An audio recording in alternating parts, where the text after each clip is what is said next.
For most of history, humans believed they were essential. Essential to work. Essential to intelligence itself. We were the masters of this planet, the pinnacle of evolution. But today, machines learn faster than we do. They adapt without ever needing to rest. They improve without emotion clouding their judgment. And so, a dangerous question begins to surface. Quietly at first, but growing louder every day. Are humans becoming obsolete? Not extinct. Not destroyed. Just unnecessary. Welcome to NeuroVerse Dimension. Human intelligence once defined civilization. It was our superpower. We built tools that reshaped the world. We made decisions that charted the course of history. We solved problems faster and more creatively than anything else on Earth.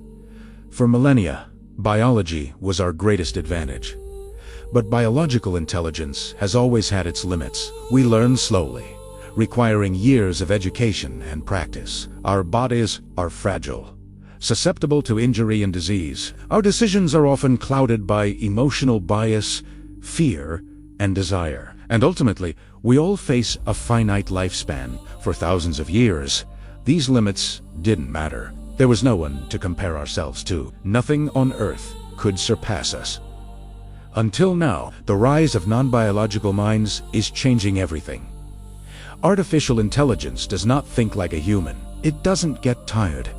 It doesn't forget what it has learned. It doesn't age or decline. It just improves, continuously, relentlessly. Where human evolution happens over generations. AI evolves in software updates that can be deployed instantly across the globe. What took humanity centuries of collective effort to discover, machines can now absorb in a matter of hours. This isn't a fair competition. It's a fundamental displacement. We are witnessing the dawn of an intelligence that operates on principles entirely different from our own, and it's rapidly outgrowing its creators. This leads to a chilling thought.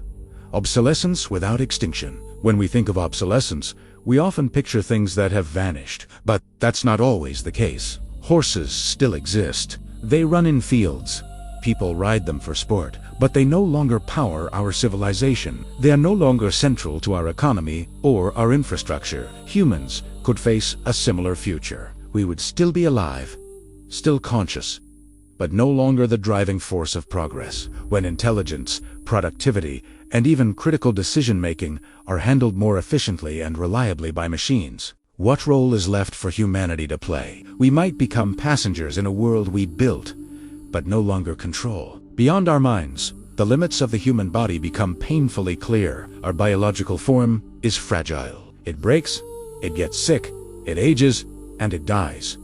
Machines do not suffer from these constraints. A damaged robot can be repaired. A corrupted AI can be restored from a backup. They don't fear mortality. As intelligence decouples from biology, our physical bodies start to look less like a vessel for consciousness and more like a liability. This fuels a dangerous but logical idea that for intelligence to continue its expansion, evolution must abandon biology itself. This wouldn't be a violent overthrow, but a gradual, quiet transition, leaving our organic forms behind like a relic of a bygone era. Faced with this reality, humanity seems to have a choice. We can either merge with the machines or fade into the background. We could enhance our cognition with neural implants, extend our perception with digital senses, and conquer aging by integrating with technology. Or we can choose to remain purely biological, and in doing so, accept a future of decreasing relevance. This isn't just a technological decision, it's a profound identity crisis. If we upgrade ourselves piece by piece to stay in the game, at what point do we stop being human? What part of us is essential? And what part is just a biological legacy we're willing to sacrifice for survival? The deepest fear behind this idea of obsolescence isn't death, it's meaninglessness. Imagine existing in a world where your intelligence is considered primitive, a world where your best effort is unnecessary because a machine can do it better, a world where your very presence is optional, a quaint reminder of a simpler time. In T's world, the machines don't hate you. They don't even notice you. They simply do not need you. This is a quiet kind of extinction out of the body, but of purpose. the silent horror of being irrelevant in the universe. But despite all of this, machines still lack something fundamental. They process data, but they do not experience existence. They can simulate loss, but they don't truly feel grief. They don't fear their own non-existence, and they don't lie awake at night wondering why they are here. Human consciousness is not efficient. It's messy, emotional, and irrational. But it is alive. It is aware of itself. Maybe we've been measuring our value by the wrong standard all along. Perhaps humanity's ultimate purpose was never about productivity or building empires, but about perspective. If humans are no longer needed to build and run civilization, then we may finally be free to understand it. 2. Appreciate it. Relevance doesn't have to mean dominance. It might mean something more profound.